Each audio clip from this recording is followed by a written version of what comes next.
चलिए अब हम सबसे पहले बात करते हैं ऑक्टाहेड्रल कॉम्प्लेक्स में होने वाले डी ऑर्बिटल्स की स्प्लिटिंग की। हम जानते हैं कि एक ऑक्टाहेड्रल कॉम्प्लेक्स में मेटल आयन 6 लिगेंड के द्वारा घिरा हुआ होता है। यानी कि हम मेटल आयन कॉम्प्लेक्स को कैसे शो कर सकते हैं कि इसमें कितने लिगेंड हैं? 6 लिगेंड हैं और ये हमारा मेटल आयन कॉम्प्लेक्स है जिसमें मेटल आयन की ऑक्सीडेशन स्टेट कितनी है? Mn+ है। तो हम जानते हैं ऑक्टाहेड्रल कॉम्प्लेक्स कैसे बनता है, इसको समझने की कोशिश कीजिए। तो ये कुछ इस तरीके से बनता है। ये हमारा एक स्क्वायर हो गया। तो ये स्क्वायर अब बोर्ड पर मैंने ऐसे बनाया और यदि आप इमेजिन करना चाहें तो इस तरीके से ये हमारा स्क्वायर बना हुआ है जिसमें बीच में मेटल आयन है। तो इसके बीच में हमारा ये मेटल आयन है, ठीक है। अब लिगेंड कहाँ कहाँ है? तो एक इस कॉर्नर पर, एक इस कॉर्नर पर, एक इस कॉर्नर पर, एक इस कॉर्नर पर, ठीक। तो ये यदि हमने स्क्वायर को यहाँ इमेजिन किया तो ये हमारे 4 लिगेंड हो गए। अब 2 लिगेंड और हैं, तो एक लिगेंड प्लेन के ऊपर और एक लिगेंड प्लेन के नीचे। तो इसको कैसे रिप्रेजेंट करेंगे? तो एक लिगेंड मैंने ये प्लेन के ऊपर बनाया और एक लिगेंड प्लेन के नीचे, और ये इस तरीके से मेटल आयन के साथ जुड़ा होता है। अब आप यहाँ पर देखिए कि ये एक्सिस, ये एक्चुअल में यदि इसको मैं एक्सटेंड कर दूं तो ये क्या है? एक्सिस को शो कर रहे हैं। ये एक्स एक्सिस है हमारी, ये हमारी, यदि इसको और बढ़ा दूं तो ये वाई एक्सिस है और ये एक्सिस हमारी जेड एक्सिस है, ठीक। तो अभी आप देखिए कि एक ऑक्टाहेड्रल कॉम्प्लेक्स में जो मेटल आयन होता है और उससे जुड़े हुए जो लिगेंड होते हैं, तो वो लिगेंड एक्सिस के थ्रू मेटल आयन के पास जा रहे हैं। यानी लिगेंड कैसे जा रहे हैं? एक्स, वाई और जेड एक्सिस से मेटल आयन के पास जा रहे हैं। तो बताइए इन 5 डी ऑर्बिटल्स में से किसकी एनर्जी बढ़ जाएगी? इन 5 डी ऑर्बिटल्स में से उन डी ऑर्बिटल्स की एनर्जी बढ़ जाएगी जिनके लूप्स एक्सिस पर आ रहे होंगे। तो यहाँ देखिए कि एक्सिस पर कौन से लूप्स आते हैं? जो एक्सियल होते हैं, यानी कि ईजी ऑर्बिटल्स। तो पांचों डी ऑर्बिटल्स में से जो ईजी ऑर्बिटल है, यानी D X square minus Y square और डी जेड स्क्वायर, ये जो है लिगेंड के रास्ते में आएंगे, इसलिए इनकी एनर्जी क्या हो जाएगी? बढ़ जाएगी। जबकि D X Y, D Z X और डी वाई जेड, यानी ये जो नॉन एक्सियल हैं जिन्हें हम T2G ऑर्बिटल कहते हैं, इनमें रिपल्शन अपेक्षाकृत कम होगा क्योंकि ये लिगेंड के मार्ग में नहीं आ रहे हैं। तो इस तरीके से ये जो डी ऑर्बिटल है उसमें स्प्लिटिंग हो जाएगी और वो स्प्लिटिंग से हमारे डी ऑर्बिटल 2 ग्रुप में डिवाइड हो जाएंगे।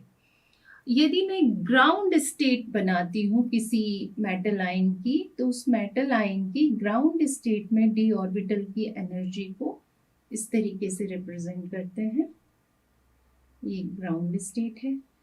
अब मान लीजिए कि आपका जो मेटल आयन है वो लिगेंड से सिमेट्रिकली एक स्फेरिकली शेप में अरेंज होता है ना। ये एक हाइपोथेटिकल स्टेट है, ये हम कल्पना कर रहे हैं कि मान लीजिए समान रूप से चारों ओर से लिगेंड से घिरा हुआ है और लिगेंड उस मेटल आयन के पास आ रहे हैं, तो उन पांचों डी ऑर्बिटल की एनर्जी में समान रूप से वृद्धि होती। तो इसे हम स्टेट 2 से रिप्रेजेंट करते हैं, जो एक काल्पनिक अवस्था को बताती है, एक इमेजनरी वो है जिसमें हम ये मान के चलते हैं कि मेटल आयन के चारों ओर लिगेंड सिमेट्रिकली रूप से अरेंज है। पर वास्तव में तो ऐसा नहीं होता। जो कॉम्प्लेक्स होते हैं वो या तो ऑक्टाहेड्रल या टेट्राहेड्रल या स्क्वायर प्लेनार, यानी डिफरेंट डिफरेंट ज्योमेट्री में अरेंज होते हैं जिसमें लिगेंड सिमेट्रिकली अरेंज नहीं होते। वो यदि सिमेट्रिकली अरेंज नहीं है तो हमने देखा कि ऑक्टाहेड्रल के केस में लिगेंड एक्सिस के थ्रू मेटल आयन के पास आते हैं, इसलिए ये जो डी ऑर्बिटल है उसके ईजी ऑर्बिटल की एनर्जी क्या हो जाती है? बढ़ जाती है। यानी कि हमने ये जो 2 ऑर्बिटल्स बनाए जिन्हें हमने एक्सियल ऑर्बिटल कहा था, उनकी एनर्जी बढ़ जाती है, जबकि जो हमारे T2G ऑर्बिटल्स हैं उनकी एनर्जी पर कोई खास प्रभाव नहीं पड़ता है। ठीक, अब आप देखेंगे कि ये जो टोटल एनर्जी की स्प्लिटिंग हुई, इसे हम या तो डेल ओ से या फिर 10dq से रिप्रेजेंट करते हैं। ठीक है, किससे रिप्रेजेंट करते हैं? या तो डेल ओ से या 10dq से। अब यदि Eg ऑर्बिटल की बात करें तो इसकी एनर्जी में 0.6 डेल ओ की वृद्धि होती है, जबकि जो T2G वाले ऑर्बिटल्स हैं इसकी एनर्जी में 0.4 डेल ओ की कमी आती है। तो इस तरीके से हमने देखा कि ऑक्टाहेड्रल के केस में क्या हो रहा है, ये जो d ऑर्बिटल्स हैं जो डीजेनरेट स्टेट में थे वो इस तरीके से स्प्लिट हुए कि T2G ऑर्बिटल्स की एनर्जी में कमी आई और Eg ऑर्बिटल्स की एनर्जी में वृद्धि हो जाती है। तो यहाँ यदि हम थोड़ी देर के लिए माने कि हमारे पास मान लीजिए कि एक इलेक्ट्रॉन है, कितने इलेक्ट्रॉन है? एक इलेक्ट्रॉन है। तो एक इलेक्ट्रॉन कैसे भराएगा? तो भरने के लिए वही रूल्स फॉलो होंगे, यानी अफबाउ रूल, पाउली रूल और हुंड्स रूल। तो एक इलेक्ट्रॉन है तो कोई प्रॉब्लम नहीं, सबसे पहले वो लोअर एनर्जी में जाएगा और वो T2G में जाएगा। यदि 2 इलेक्ट्रॉन है तब भी कोई प्रॉब्लम नहीं, वो T2G में जाएगा। 3 इलेक्ट्रॉन है तब भी इलेक्ट्रॉन कहाँ जाएगा? लोअर एनर्जी के स्टेट में जाएगा और T2G में जाएगा। पर यदि चौथा इलेक्ट्रॉन आता है यानी D4 के केस में, तो यदि D में 4 इलेक्ट्रॉन हैं तो अब चौथा इलेक्ट्रॉन कहाँ जाएगा? ये डिपेंड करता है कि ये जो स्प्लिटिंग हुई ना, ये स्प्लिटिंग कैसी है। यदि ये स्प्लिटिंग ज्यादा होती है, तो ज्यादा स्प्लिटिंग होती है तो जो डेल ओ होगा आपका, स्प्लिटिंग जो एनर्जी हुई उसकी वैल्यू कैसी होगी? हाई होगी। और यहाँ पर एक और एनर्जी की हम बात करते हैं जिसे हम बोलते हैं पेयरिंग एनर्जी।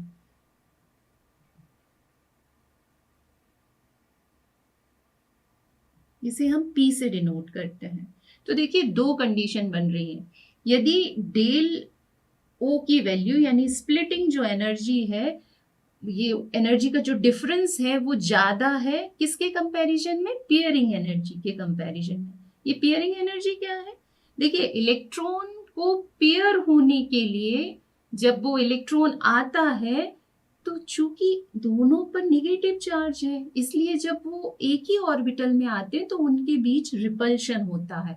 तो उस रिपल्शन को भी हटाने के लिए हमें एनर्जी की जरूरत होती है, यानी पेयरिंग कराने के लिए भी एक एनर्जी की जरूरत होती है जिसे हम बोलते हैं पेयरिंग एनर्जी। तो पहला केस जब स्प्लिटिंग एनर्जी ज्यादा है और पेयरिंग एनर्जी कम है तो इलेक्ट्रॉन क्या होगा? पेयर होना चाहेगा, यानी कि फिर उस कंडीशन में इलेक्ट्रॉन कहाँ चला जाएगा? T2G में चला जाएगा। यानी कि अब इसका कन्फिग्रेशन लिखें तो T2G4 और Eg 0 होगा।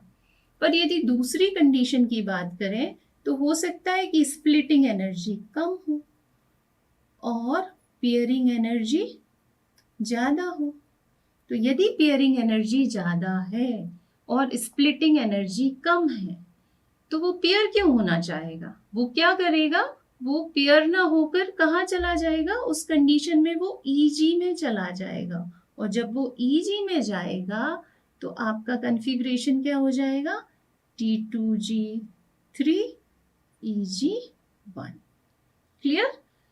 तो 3 इलेक्ट्रॉन तक तो कोई प्रॉब्लम नहीं थी, पर उसके बाद जब चौथा इलेक्ट्रॉन आया तो फिर क्या हुआ? 2 कंडीशन आई कि स्प्लिटिंग कितनी है।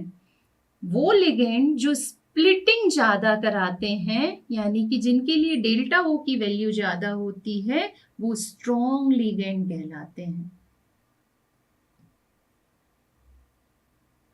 और वो लिगेंड जो स्प्लिटिंग कम करवा पाते हैं वो वीक लिगेंड कहलाते हैं।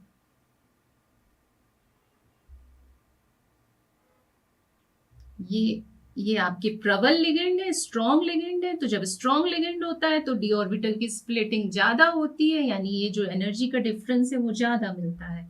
और जब वीक लिगेंड होते हैं तो वो एनर्जी का जो डिफरेंस होता है वो कम होता है।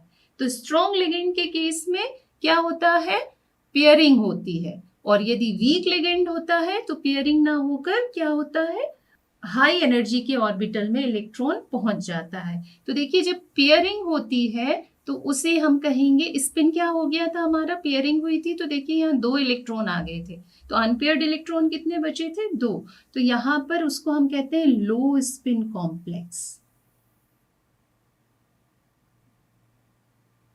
और यदि वीक लिगेंड है तो फिर क्या हो रहा है, इलेक्ट्रॉन हायर एनर्जी के ऑर्बिटल में जा रहा है, तो सब चारों देखिए अनपेयर्ड है, इसलिए आपको कैसा कॉम्प्लेक्स मिलेगा, हाई स्पिन कॉम्प्लेक्स।